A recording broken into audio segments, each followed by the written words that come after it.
Hello there friends, welcome back to another episode of Generation Tech. My name is Alan.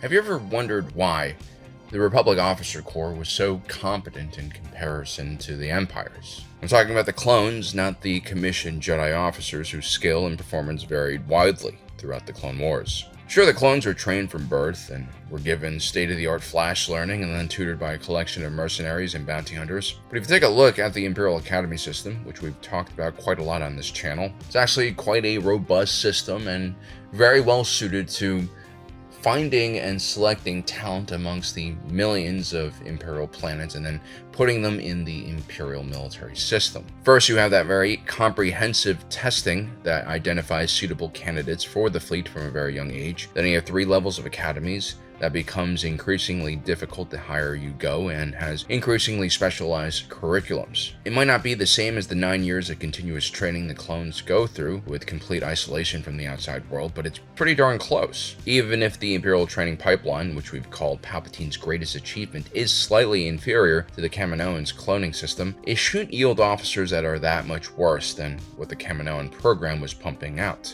And so, how do you go from guys like Cody, Rex, Wolf, to Ozzel, Behaz, and Constantine within just a few years? The recruitment process might be a bit different, but the training regiment is still created by the same military more or less. The Republic and the Empire aren't all that different. Well, today we're going to be focusing on the first generation of Imperial officers that very much shape and guide the culture and direction of the Imperial military, for better and oftentimes worse.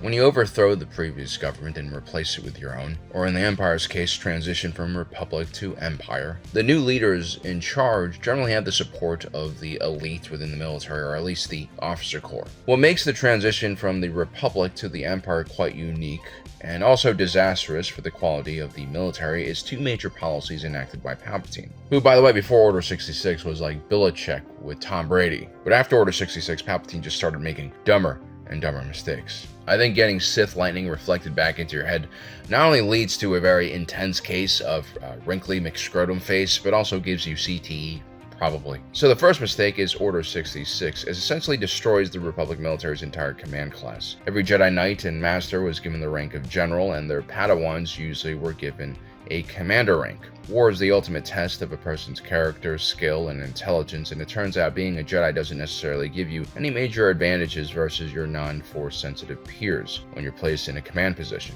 As a result, a lot of the lesser Jedi, a lot of the lesser skilled individuals would perish in the first few years of the war, and the ones that survived and continued leading were either naturally very gifted as commanders or knew how to learn very quickly. We talked in previous videos about how a lot of American fighter pilots in the Pacific Theater were able to gain experience on the battlefield and then return stateside to train the next generation of fighter pilots. This is what made the American Fighter Corps so potent in that theater. Well, the type of knowledge and understanding these Jedi generals and commanders gained was equally as invaluable, and ideally, you'd want these Jedi to be involved in some kind of military transition to teach the next generation. Even if the Jedi were going to be stepping down from military service, they were uniquely suited to teaching the next generation of officers the very tough lessons they learned during the Clone Wars. The Jedi Purge obviously eliminated the transfer of skill and experience to the next generation of officers, and would be extremely detrimental to the quality of officers we would see in the Imperial ranks. Military theory can easily be taught from textbooks, but nothing can really substitute the wisdom gained from real-life battlefield experience. Equally important were the lessons that many Jedi had learned about leadership and taking responsibility over the lives of other individuals. One of the strongest aspects of the Grand Army of the Republic was the strong institutional culture, which was actually a mixture of traditional military culture combined with Jedi philosophy and even some Mandalorian beliefs. This was a military force that was outnumbered and on its back foot for most of the conflict, but somehow managed to maintain extremely high morale and rarely broke in engagements. The Republic military's value systems and culture completely didn't transition to the Empire. And that was kind of a huge problem. They had a more cutthroat and Sith-inspired culture that was all about getting ahead and seizing power for oneself at all costs. This, of course, destroys the cohesion of the military and also creates a lot of infighting, which is not good. High-ranking clone commanders who also had a wealth of experience would be more or less sidelined by the Imperial Defense Recruitment Bill, which deemed that it was financially unfeasible to continue funding the clone trooper program with the galaxy at peace. The Empire sought to completely replace the clones with conscripts and volunteers, with no real plan to provide further employment opportunities for the clones. It was a huge blow to the morale for the clone trooper legions, who actually wanted nothing more than to continue to serve the galaxy. While I understand why Palpatine needed to kill the Jedi Order, decommissioning the entire clone trooper program as hastily as he did seems to make very little sense to me. I mean, they could have gradually phased out the clone trooper program if it was too expensive. They really needed to pass on that knowledge this veteran unit had to the new generation. Most of the clones, including the high-level commanders, were either decommissioned or just assigned relatively dangerous or pointless missions during the transition to the new TK Trooper program. Very few clone commanders were put into positions where they could actually train the next generation of officers.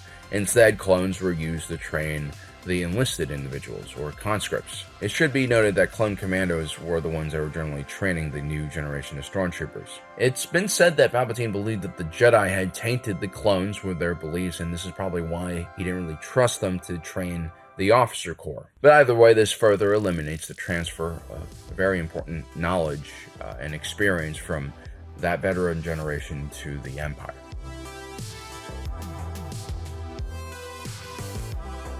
If you take a look at the Grand Army of the Republic, there are very few non-clone and non-Jedi officers actually serving during the war. You had individuals like Wilhelm Tarkin, who had served in the Planetary Defense Forces and then joined the Republic Navy. You had Wolf Yularen, who came from the Judicial Forces and joined the Republic Navy with the outset of the Clone Wars. And then we had the case of Kendall Ozzel, who attended multiple core world military institutions. And due to the recommendations of multiple instructors that basically trained him, he was never given an active military posting because of his incompetence. Instead, he would become a teacher at the academy on Kurita, before finally joining the Republic Navy during the Clone Wars. The fact that Ozzel received the commission at all just shows us how desperate the Republic was for officers at that point in time. The point is, there just weren't many individuals available for military service that weren't clones or Jedi. This was due to the 1,000 years of peace caused by demilitarization through the Rusan Reformation. You still had people serving in local defense forces, but that always made more sense. There was something far more enticing about defending your home planet rather than some far-off world which you have no connection with. With the Jedi and clones out of the picture, you only had a very small group of individuals who could train the next generation of officers. And considering just how large the Imperial military would become, there just weren't enough of these individuals to actually go around. Plus, most of these military officers had served with the clones and Jedi and still felt some type of allegiance to them. You had individuals like Commandant Palbalo, who was actually given command of a training vessel. He clearly harbored some resentment towards the Jedi during the war, but he actually respected the Republic quite a lot, and he despised the Empire. And so when the opportunity presented itself, he tried to send his ship into a star when Vader and Sidious were performing inspections on board.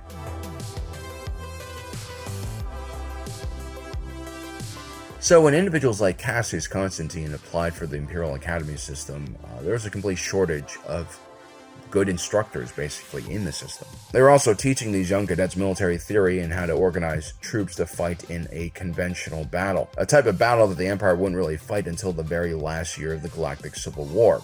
Very few officers, however, had any training on how to counter guerrilla forces using asymmetric warfare, which is what the majority of Imperial garrisons and patrols faced during the Civil War. The Imperial officers who excelled were usually the smarter ones, the ones who were quicker to adapt, who were more flexible with Imperial doctrine. The problem is these types of individuals didn't always fare well in the Imperial system. Palpatine designed the Imperial Academy system to mirror kind of the Sith Academy system. In the Sith Empire, especially in the old days, the Emperor would just throw scraps of power and wealth to his underlings and watch them tear each other apart. You see, the Sith didn't really believe in checks and balances or rule and order. Instead, the goal for each Sith Lord was to secure power for oneself by any means, and maintaining that power usually meant keeping those beneath you busy fighting each other so that they can't really unite and try to overthrow you. This creates a chaotic system where individual Sith Lords will resort to the most destructive tactics in order to win, including behavior that is harmful to the Sith Empire and military. This was the basis of the culture of the Imperial Academy and Imperial Military system, which of course was terrible. It creates a chaotic environment that rewards not the most talented or skilled individuals, but the individuals who are best at playing the game,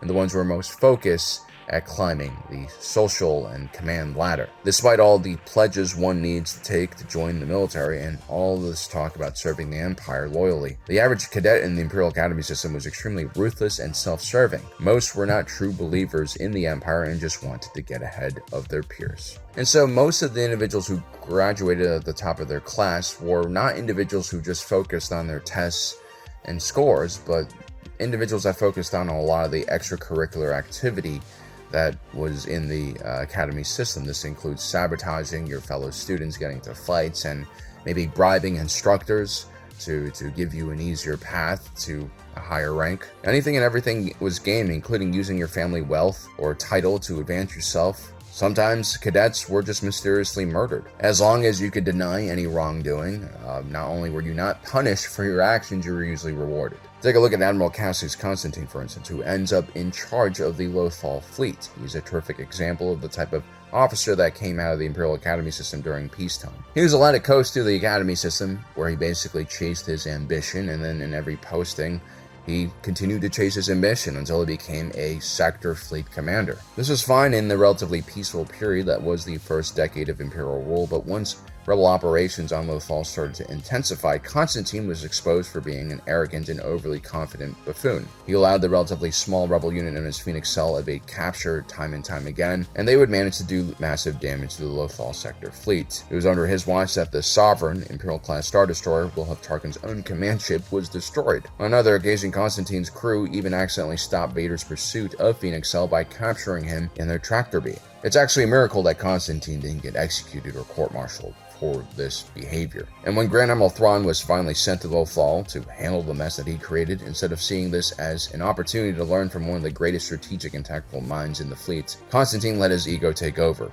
and he would allow himself to get thoroughly offended that he was losing his command, even though by all accounts he again was lucky that he wasn't court-martialed for his incompetence. Constantine really was a complete fool. Later during the Battle of Atollon, while Thrawn had the rebellion snared in his trap using interdictor cruisers, instead of seeing the brilliance of this plan, Constantine thought Thrawn was hogging all of the glory for himself, which leads to Constantine leaving the battle line with his own command, one of the interdictor cruisers, which really wasn't designed for frontline engagements, and also crucial for keeping the rebel fleet trapped in place. Rebel Commander Jun Sato saw the mistake that Constantine made and quickly exploited it by ramming his own ship into the interdictor, killing everyone on board, including Constantine. So to summarize, you have the purge of the old military, which gets rid of tons of valuable experience and skill. It also gets rid of a commanding class of officers who can create and maintain that strong culture you want your military to have. On top of that, you have a ruthless Sith ideology that drives the academy system and military, which means you have a bunch of social climbers and psychopaths making it to the top ranks. That, combined with a decade of peace and very little real combat, which allows this group of officers to inundate themselves in the command class without being exposed for the incompetent, self-serving asshats that they were. By the time the Galactic Civil War had started, it was already too late.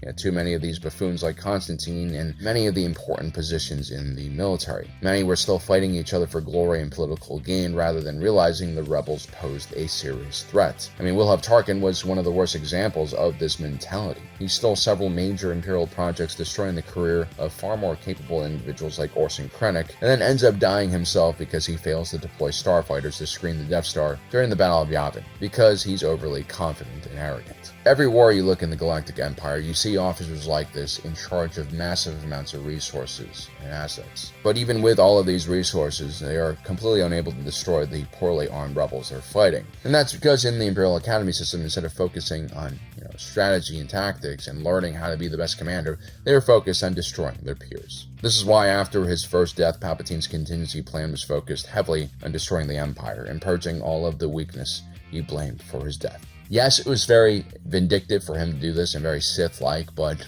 I kind of understand his mentality here. The corruption and complacency that he allowed to go unchecked in his military needed to be completely destroyed before another attempt was taken to create a new Sith-led order. So there you have it, guys. That is the first generation of Imperial officers who really set the tone for the future Galactic Empire. I think this was a huge mistake for Palpatine not to really understand the problems that are occurring in this transitional period. Well, guys, I hope you enjoyed today's video. Don't forget to subscribe and hit that notification button down below so you don't miss on the rest for awesome content. As usual, my name is Alan, reminding you that my allegiance is to the Republic, to democracy. I'll see you next time.